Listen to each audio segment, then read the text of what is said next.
A obra mediúnica O Abismo, de Rafael Américo Ranieri, orientada pelo espírito André Luiz, constitui um relato de mergulho nas zonas mais densas e inferiores do plano espiritual terrestre. O livro apresenta-se como uma narrativa dantesca, conduzindo o leitor por um mundo diametralmente oposto à experiência humana comum, dominado por desespero, dor e angústia. O propósito central da obra é servir como uma advertência àqueles que ainda não compreenderam a razão da necessidade da prática do amor ao próximo e da caridade. Ao revelar os abismos e subabismos, a obra expõe quadros indescritíveis, onde vivem seres horripilantes e disformes. A tese fundamental que sustenta toda a cosmologia do abismo é um axioma doutrinário de grande profundidade. O espírito não retrograda, mas a sua forma perispiritual, sim. Essa distinção é crucial. A essência do ser, o espírito, é eterna e imortal. Porém, o seu veículo de manifestação, o perispírito ou corpo espiritual, é plástico e degradável. A degradação morfológica é o resultado direto da permanência no mal, do egoísmo, e da perda do controle da mente consciente.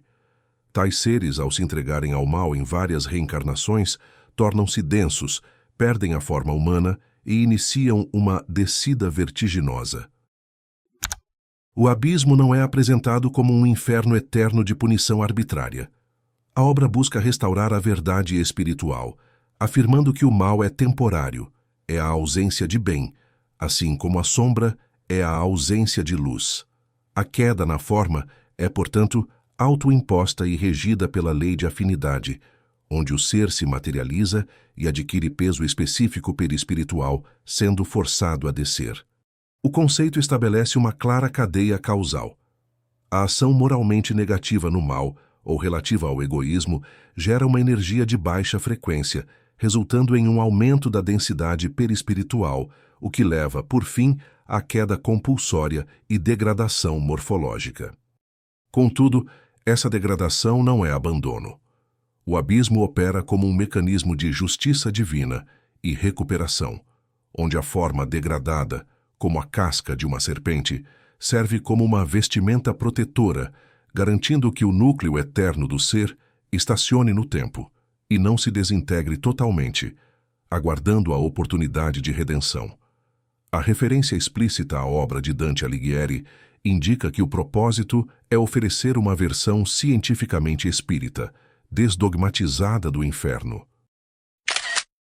A jornada do narrador, o autor Ranieri, começa com uma experiência violenta, onde seu pensamento é assaltado por vibrações e suas células espirituais entram em movimento vertiginoso, como uma explosão interior.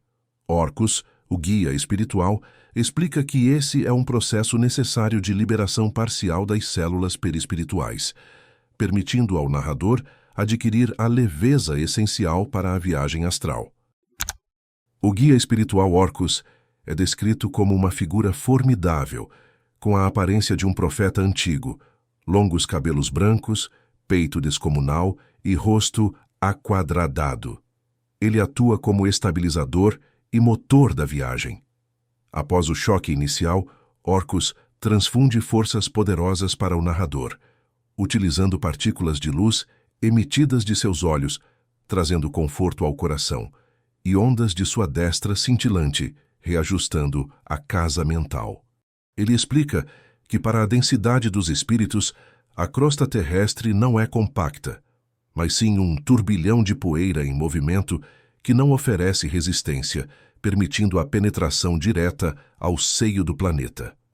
Um aspecto interessante da física do abismo é a revelação sobre a temperatura interna. Orcus informa que a teoria científica terrestre, 1 grau Celsius a cada 33 metros, não se aplica às profundidades espirituais mais densas. Nessas zonas, a vibração ambiente é mais lenta e pesada, e a proporção de aumento de calor torna-se exponencial. 1 grau a cada 15 metros, e depois 7,5 metros, e assim por diante. Isso significa que o aumento de calor dobra a cada nova faixa de profundidade, criando um sofrimento térmico que intensifica a punição da densidade perispiritual adquirida pelo mal. A presença angélica no abismo manifesta-se em duas figuras principais, que atuam como polaridades de luz e serviço, sendo eles Gabriel, descrito como o anjo de sublime e divina beleza, que assiste diante de Deus. Pousado no penhasco mais elevado, a centenas de quilômetros de profundidade, Gabriel é o sol espiritual. Dele jorram forças poderosas e cintilações de luz que incidem sobre as trevas, iluminando suavemente as sombras e servindo como um ponto luminoso constante.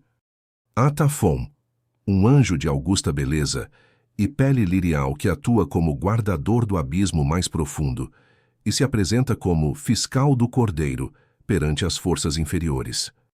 O comportamento desses anjos demonstra a humildade como blindagem vibratória. A humildade não é apenas uma virtude moral, mas uma lei de equilíbrio que permite modular a potência vibratória. Os anjos, assim também como os guias, precisam controlar rigorosamente sua luz para não causarem desordem ou queimaduras dolorosas aos seres nas trevas. Zonas de sofrimento e estagnação.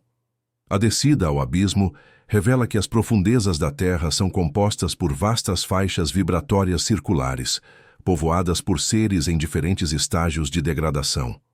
As zonas inferiores são definidas por fluidos e estados mentais que levam à estagnação, como a cova, uma bacia funda onde se movem formas esquisitas. São seres que se arrastam como lesmas, formando uma pasta animada. Orcus explica que perderam a consciência, tornaram-se cegos e têm o pensamento quase paralisado. A causa é a fixação materialista. Mentalizaram o nada e imantaram-se tanto à matéria que absorveram o magnetismo terrestre como fonte de vida interior. O Rio Platino.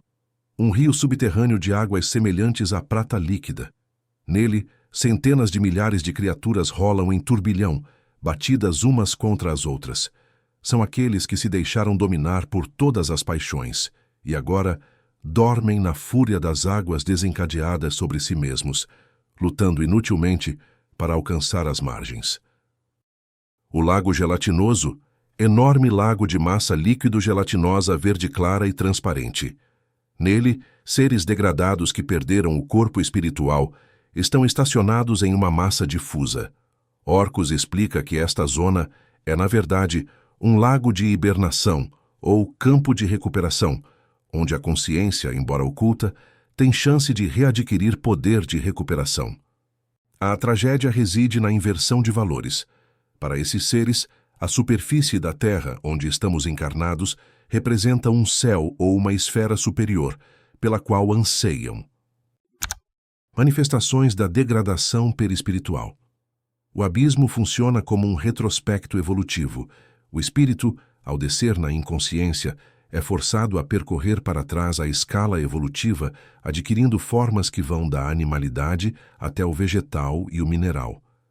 As formas de degradação mais notáveis incluem a serpente com rosto humano, uma enorme serpente, um ofídio que possui a cara de homem e olhos chamejantes, mas tristes.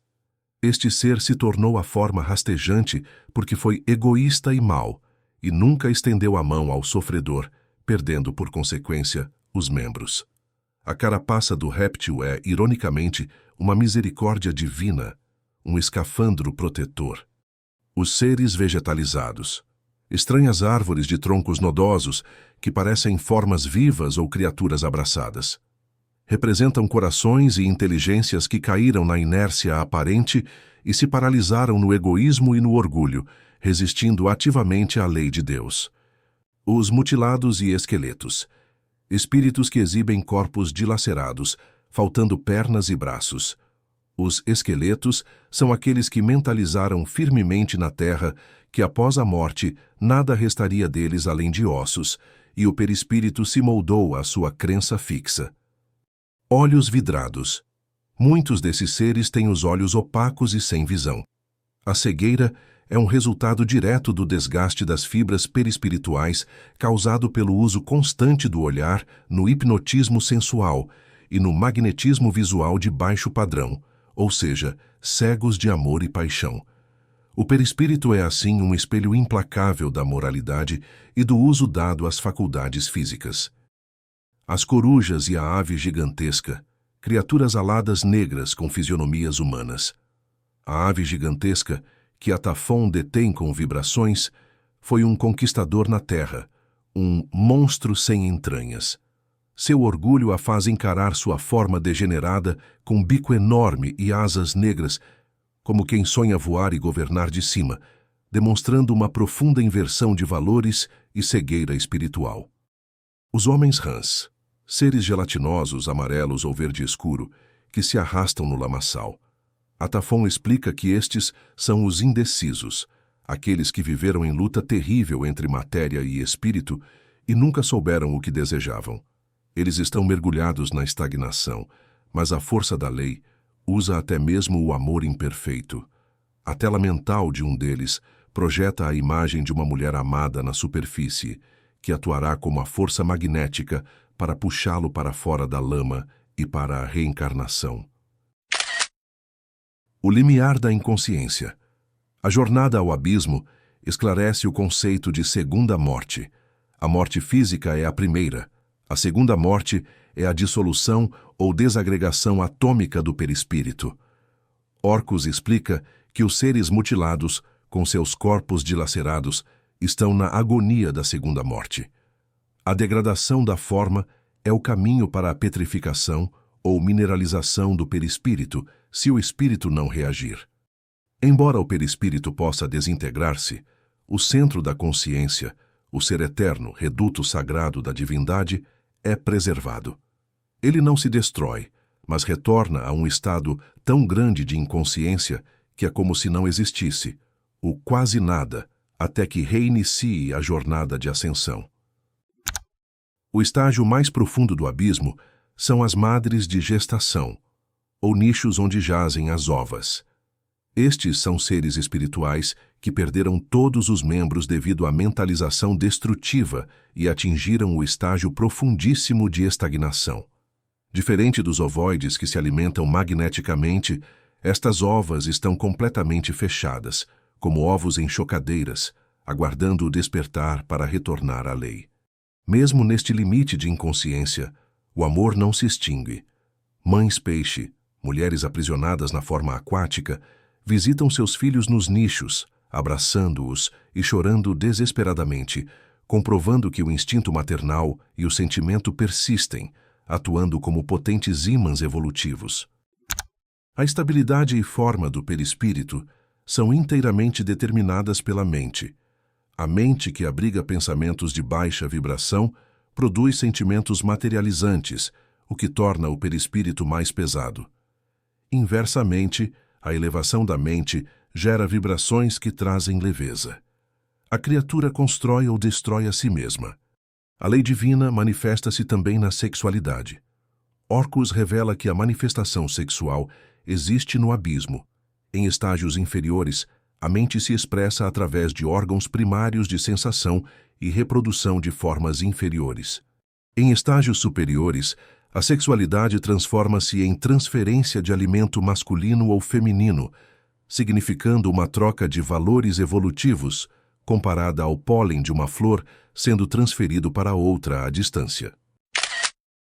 O Império dos Dragões e a administração do mal.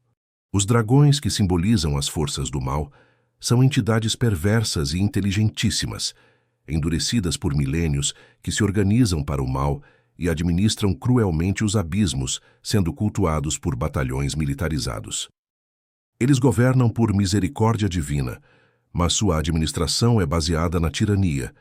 Eles mantêm a crença distorcida entre seus seguidores de que a degradação da forma é punição imposta por eles mesmos, e não uma consequência direta dos atos do próprio espírito.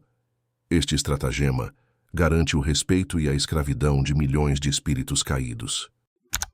O dragão, que se encontra acorrentado no centro da praça da Cidade do Mal, brada que espera a libertação, para comandar as hostes e invadir a superfície, pois para ele, os filhos do crime por direito divino são propriedade dos dragões. Orcus revela que o dragão possui uma concessão de Deus. Ele será libertado em breve para estabelecer uma luta contra o bem durante 1000 dias na superfície da Terra. O propósito dessa aprovação não é a vingança, mas a aceleração evolutiva. Nesse período, os homens ficarão entregues exclusivamente ao seu livre-arbítrio, sendo o dragão um catalisador moral. Isso servirá para separar aqueles que são verdadeiramente bons dos que somente parecerem bons, pois o dragão põe em risco apenas os que ainda não consolidaram o bem. O dragão e seus filhos são descritos como a parte mais embrutecida da terra, e a subida temporária deles à superfície é, paradoxalmente, uma oportunidade para receberem vibrações transformadoras, pois eles também estão submetidos à lei divina de evolução e ascensão. As profundezas geram sofrimentos psicológicos específicos, como a angústia do tempo. A incapacidade de medir o tempo leva a uma desolação interna, onde a sensação de eternidade na dor gera revolta contra Deus. Para mitigar isso, o vento frio Teon sopra em intervalos regulares, servindo como um relógio que traz consolo e noção de medida aos infelizes. Outro fenômeno perturbador é o silêncio aparente. O silêncio no abismo não é um vácuo, mas uma concentração de formas, pensamentos e terríveis impulsos mentais emanados das inteligências sombrias. O narrador, em estado de fragilidade, sente essas vibrações como pontas de fogo que penetram o organismo perispiritual, podendo levar à loucura. Atafon utiliza uma descarga de luz para romper esse silêncio e paralisar essas investidas do mal. Lições finais e o valor da reencarnação. O narrador, esgotado pela jornada, é acolhido por Terra e Temp, 2 espíritos femininos evoluídos que vieram voluntariamente servir nos abismos da Terra.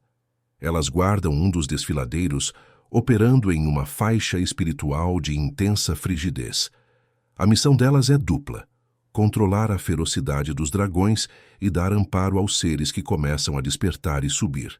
Terra e Temp auxiliam o narrador a superar a crise do tempo, uma condição de desolação que a falta de medida temporal impõe ao espírito. O retorno do abismo não é espontâneo.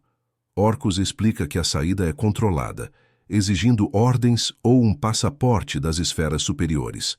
A descida foi feita a pé para que o narrador pudesse absorver o aprendizado. Uma subida em alta velocidade vibratória o faria viajar desacordado.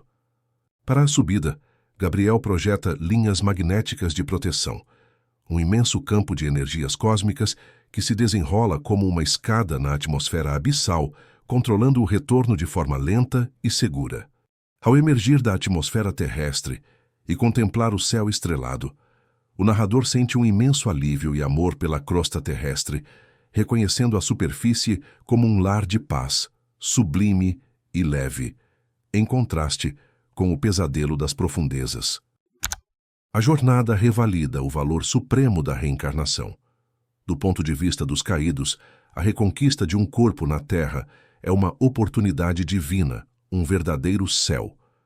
O abismo confirma que, embora a lei seja inflexível na cobrança do mal praticado, a misericórdia divina está presente em toda a parte, resguardando a possibilidade de recuperação.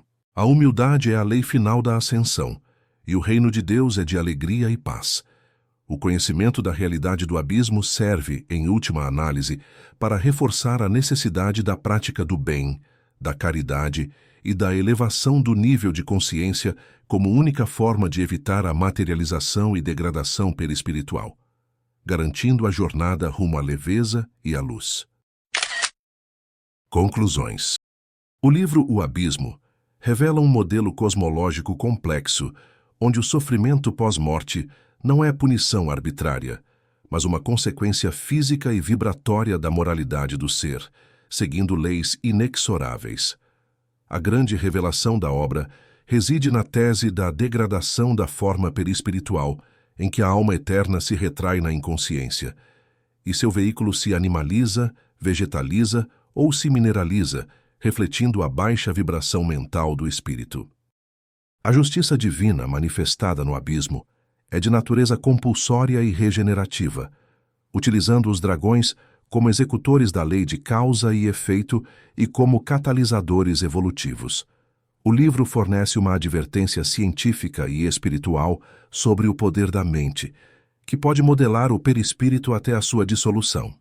A oportunidade de reencarnar na crosta terrestre, vista das profundezas do abismo, é a suprema graça, o caminho indispensável e mais rápido para reverter a densidade adquirida e reiniciar a ascensão.